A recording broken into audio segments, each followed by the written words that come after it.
Welcome to part 2 of baby-proofing your finances. Today we're going to be talking about maternity leave. How much are you going to get? How long will it last? And who gets to take it?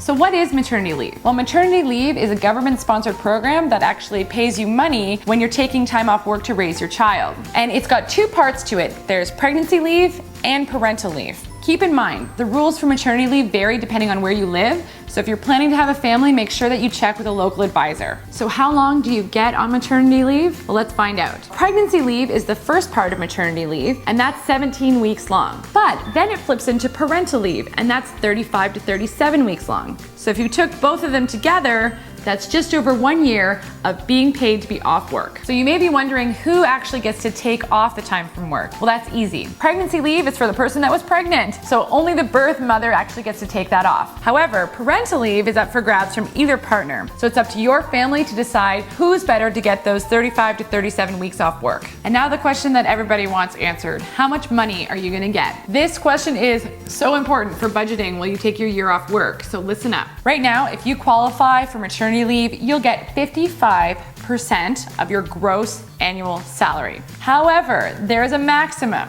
Right now, the maximum is $485 a week, which is the equivalent of somebody who earns around $45,000 gross every single year. So it doesn't matter if you make $45,000 a year or $145,000 a year, you're still only gonna get $485 a week maximum. So do the calculations.